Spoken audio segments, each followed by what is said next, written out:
I stood there at the edge of the pier in Santorini, the sun blazing behind the whitewashed cliffs, suitcase still in hand, watching the yacht pull away without me on it. My name is Liam Rivers, and today was supposed to be our 10th wedding anniversary, a private Greek island getaway, just the two of us. Or so I thought. From the upper deck of the yacht, Vanessa Cross, my wife and the CEO of CrossLens, a tech startup she built on brand, flash, and perfectly staged chaos, stood surrounded by her crew of influencers, stylists, and camera operators. Designer sunglasses perched on her nose, she tilted her head toward me and called out with a smirk that cut deeper than any argument ever had. "This is a girl's trip now, Liam. You'll figure it out." The yacht engine growled louder, drowning her laughter and the synchronized clicks of heels on the deck. And then she turned her back. I didn't yell. I didn't run after the boat. I didn't beg. Because something in me, something long buried under years of compromise and polished smiles, clicked into place. For years, I'd been the silent strategist behind her shimmering empire, the man holding her handbag during tech expos, taking conference calls for her at midnight, drafting pitch decks she'd present without ever acknowledging my input. I was the +1, the supportive husband, the man who smiled in the background while she dazzled in the foreground. But this was different. She didn't just ditch a weekend. She declared to my face and the cameras that I was unnecessary, disposable. I looked down at my suitcase, packed it myself, camera gear, collared shirts, even a gift I spent 2 weeks planning. And then I turned away from the water. The port's Wi-Fi barely held, but it was enough. 10 minutes later, I had a one-way ticket to Lisbon. No grand revenge, no dramatic confrontation, just me walking away from the life that no longer needed me. No plan, no hotel, just the quiet certainty that I refused to be her backdrop anymore. By the time Vanessa's yacht disappeared into the horizon, I was already boarding my ferry back to the mainland, the boarding pass glowing on my phone screen and a new fire growing in my chest, one that whispered, "Let her take the ocean. I'll take the unknown." By the time the plane touched down in Lisbon, the weight in my chest hadn't lifted, but it had reshaped into something sharper, something clearer. I checked into a modest apartment in Alfama, Lisbon's oldest neighborhood, far from the gleaming towers Vanessa preferred. The streets were uneven, the shutters chipped, and the washing lines danced above like colorful flags strung between balconies. It was real, honest, and right then, it was exactly what I needed. I dropped my suitcase on the creaky wooden floor and exhaled. The silence of the apartment felt like a stranger, unfamiliar but welcome.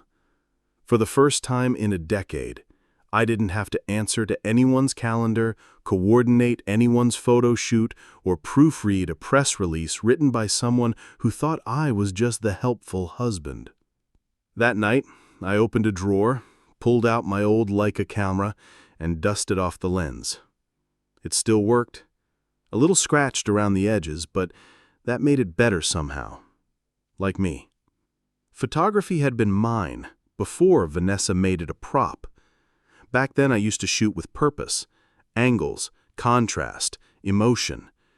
But over time, she'd reduced it to a tool for content. "Cute hobby," she used to say when I tried to show her a photo I was proud of. But it's not scalable. I grabbed the camera and stepped onto the narrow cobblestone street, letting my feet guide me. I didn't need a destination. Just the feeling of a shutter click and a moment captured honestly. The light in Lisbon was different, softer, more forgiving. I snapped photos of old men playing cards, a cat curled on a window frame, a woman peeling oranges in a window frame. No one posed, no one asked for filters. That night I couldn't sleep. My mind spun with images and memories. I opened my laptop, not to scroll through emails from Vanessa's PR team, but to write. Really write. I hadn't touched my journal in years, not since before we moved into the glass and marble condo Vanessa called on brand. Page after page spilled out. Thoughts I didn't know I still carried. Resentments I'd buried under support and compromise. At some point past midnight, I logged into an old backup email I hadn't touched in years. That's when I found it. A document buried in a folder labeled Drafts. It was an early press release for Crosslens, the company Vanessa built her empire on. Only, it had my name in the original version. A sentence leapt out. Inspired by the collaborative vision of Vanessa Cross and her husband, Liam Rivers, Crosslens was born from the synergy of creative design and strategic insight. I clicked open the final version that went public. My name? Gone. Replaced with vague phrases like individual vision and founder-led genius. She'd erased me. Not just from a line of copy, but from our legacy. The rage didn't come in a loud crash. It was quiet, cold, focused. I poured a glass of water, sat down at the small wooden desk, and began writing an email to our shared legal consultant. The subject line was simple. Request to reassess equity allocation. Confidential. I attached the evidence, the old draft, the strategy notes in my handwriting, the original pitch deck Vanessa used in her TEDx talk, my layout, my market analysis. I wasn't out to burn her empire down. I just wanted my name back. I didn't know if I would win, but for the first time in years, I was fighting for something that mattered. Me. When I hit send, my hand didn't even tremble. The next morning, the sun broke over Alfama like a watercolor spilling into the streets. The bakery down the block had already opened.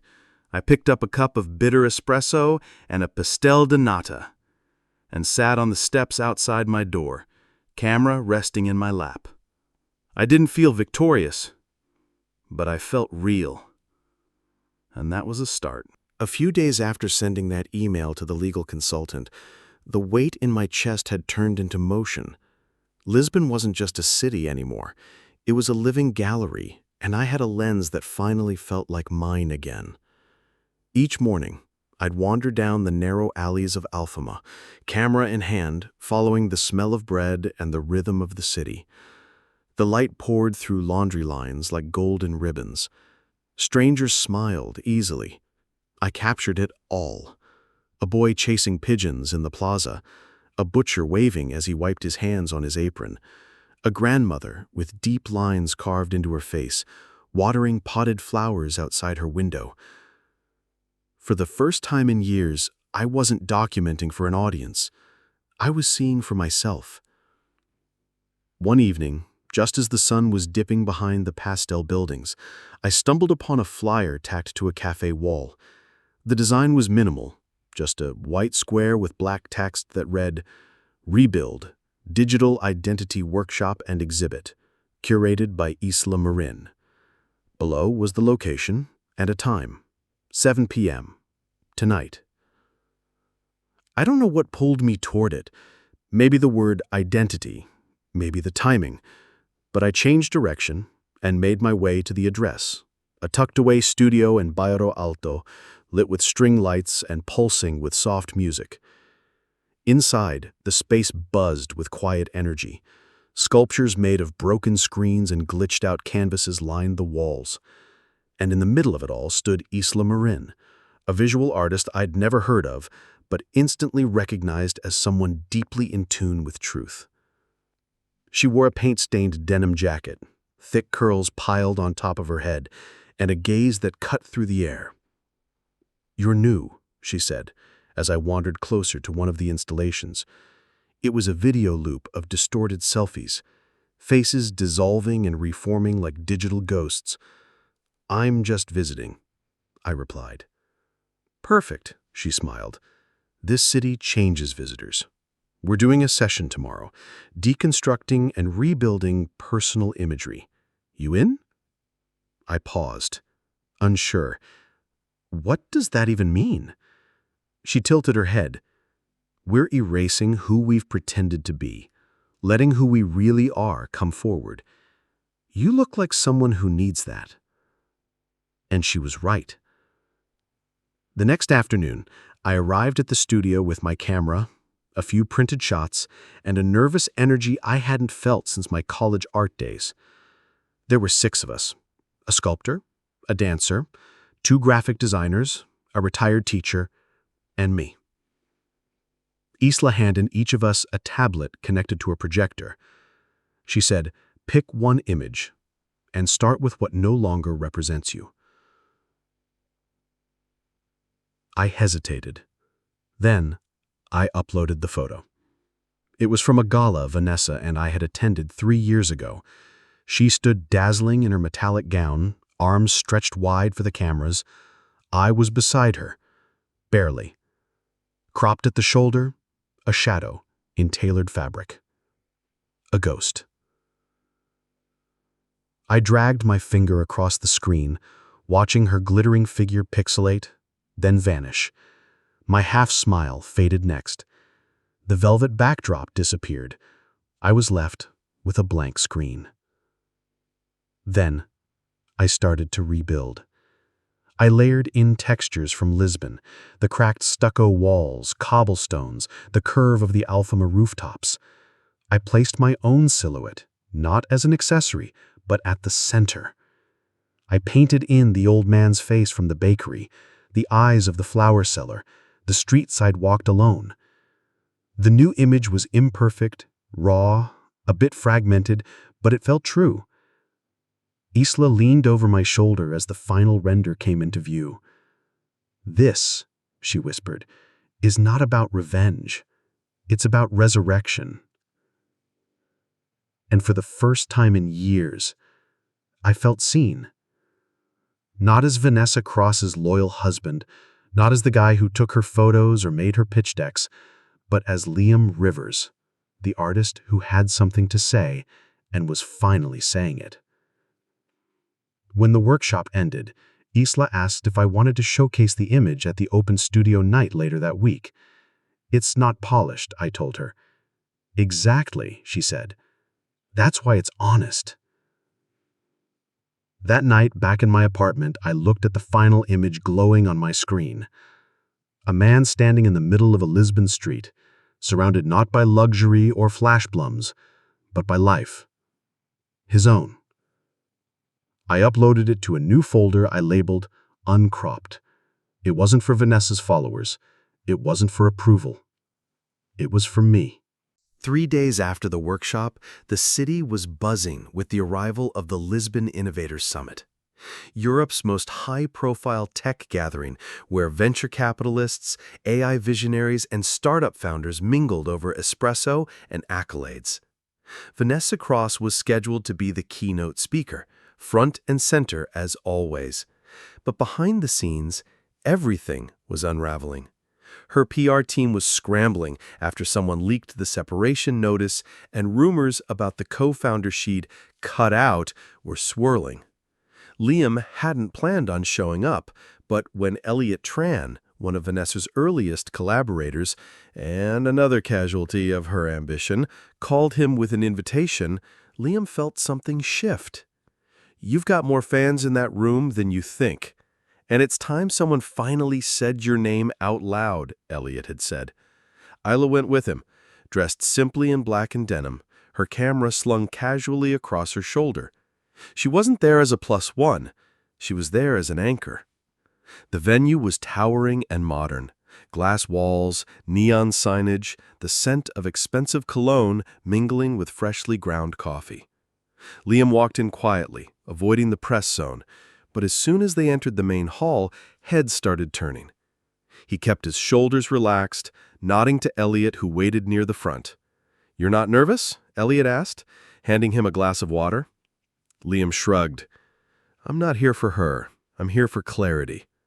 The stage lights dimmed. The host, a sharp-suited executive with a booming voice, stepped up to the podium. "Before we begin our keynote this morning, we'd like to acknowledge a contributor whose early vision helped shape one of the fastest-growing consumer AI brands in the world." Liam's stomach tightened.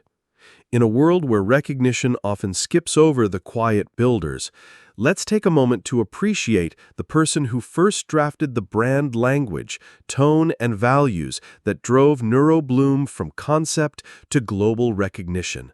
Liam Rivers. There was a split second of silence. Then thunderous applause. Liam sat frozen. First a few claps. Then a standing ovation, the kind usually reserved for billionaires or Nobel winners. Isla reached over and gently squeezed his hand. "Go on," she whispered, eyes shining. He didn't run to the stage. He didn't grab a mic. He simply stood, nodded once, twice to the room, his expression calm, then sat back down. No bitterness, no grand speech, just presence. Vanessa never appeared. Elliot leaned over, smirking. "Guess the queen lost her crown." Liam shook his head. She just forgot who was holding it all along. Later, as guests sipped cocktails and investors exchanged cards, Liam slipped out with Isla and Elliot, unnoticed by most of the room, now lost in networking. But those who did notice, young founders, designers, even a couple of journalists, approached him with quiet sincerity. "You're the real deal. I had no idea it was your voice behind the NeuroBloom tone. It was what pulled me in." "You don't need a spotlight," one tech blogger said. "You are the spotlight." Liam smiled politely, answered questions, then excused himself as the evening softened into sunset. They ended up on a rooftop bar nearby, sipping wine as the city turned gold and pink. "I thought it would feel like revenge," Liam admitted, watching pigeons flutter across the square below. "But it doesn't." Isla tilted her head. "Because it's not about her anymore. You were never invisible. They just weren't looking in the right direction." He let that settle. She was right. This moment wasn't for retribution. It was for release. The industry finally saw him, not as Vanessa's silent partner, not as the guy who carried her bags or pitched her slides, but as a voice, a mind, an artist. Recognition. And not because he demanded it, but because he had the courage to walk away and rebuild. 2 weeks after the summit, Liam stood beneath soft gallery lights in a quiet Lisbon alleyway, staring at a sign freshly hung above the doorway. Unframed, a solo exhibition by Liam Rivers. The space was small, white walls, wooden floors, and windows that caught the morning light just right. It wasn't curated by agents or strategists. It wasn't part of a brand rollout. It was real. His. The name had come to him days earlier, as he flipped through the printed photographs Isla helped mount. Unframed didn't just describe the photos, it captured the feeling that had guided every step since the airport. The act of removing himself from Vanessa's curated reality and reclaiming his raw, unpolished self. Isla arrived first, camera in hand as always. "You ready?" she asked, tucking a strand of hair behind her ear. I smiled faintly. "I've been ready. I just didn't know it until now." When the doors opened, people trickled in. Friends of Isla's from Lisbon's creative scene, tourists drawn by the flyers, and a few familiar faces from the summit. They drifted between prints, shots of Lisbon streets soaked in amber light, deconstructed portraits from the workshop, even a single haunting self-portrait, Liam's silhouette standing alone beneath an overexposed sky. No titles, no explanations, just images speaking for themselves. By the end of the second day, every print had sold out. Liam was stunned. It wasn't about the money, though it helped fund the next step. It was about being seen, without needing permission, without asking for space inside someone else's frame. That night, after the gallery closed, Liam walked the quiet streets alone, his messenger bag heavier than usual, with unsold prints replaced by crumpled receipts and a bottle of red wine Isla had left behind. He reached his tiny Lisbon apartment and plugged in his phone for the first time all day. One notification. From Vanessa. Do you still love me? 6 words. Simple, painful, calculated. She had always known how to find the crack in the armor. He stared at the message for a long moment, not because he didn't know the answer, but because the silence that followed felt so full of things he used to chase: closure, clarity, some final performance. But not tonight. He pressed delete. No reply. No punctuation. Just freedom. Later that evening, he found himself at a quiet neighborhood bar Isla had recommended.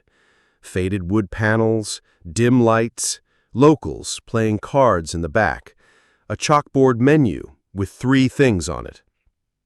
Isla was already there, a glass of gin in hand, her camera slung at her side.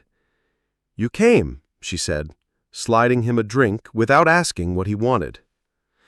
"I had to say goodbye to the old city, and maybe to a few old ghosts, too." They sat in comfortable silence at first, then eased into conversation about the exhibition, about her upcoming documentary project, about Lisbon's weather and the smell of roasted chestnuts in autumn. It wasn't flirtatious, it wasn't a spark, it was steadier than that. 2 people holding space for one another. "You never answered her, did you?" Isla asked quietly, not even needing to say Vanessa's name. "No," Liam said, swirling the amber liquid in his glass. "Because she didn't ask the real question." Isla tilted her head. "Which? Do you still love yourself?" Isla nodded, her eyes soft. "That's the one that matters." The bar began to empty, the bartender stacking chairs in the back. They didn't say goodnight in any dramatic way. Isla simply smiled and said, "You'll be back. Lisbon has a way of keeping people who learn how to walk without a map." Liam chuckled. "Then I guess I'll let it surprise me." He stepped outside, the night cool and still. The moon hung low over the rooftops, and the streets smelled of rain and wood smoke. He walked slowly back toward his apartment, passing shuttered shops and quiet cafes. His name, Liam Rivers, still echoed in his head, not as a whisper behind someone else's success, but as a full sentence, as someone who had lived through the erasure, the rage, the rise, and now the recognition.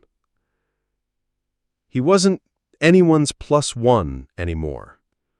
He was the main character now, unframed, unfinished, undeniably his own. The last morning in Lisbon was quiet. Liam sat alone in a small riverside cafe, steam curling up from his espresso, the scent of cinnamon and old books in the air. Across from him, his journal lay open. With slow, deliberate strokes, he wrote the first line of a new chapter.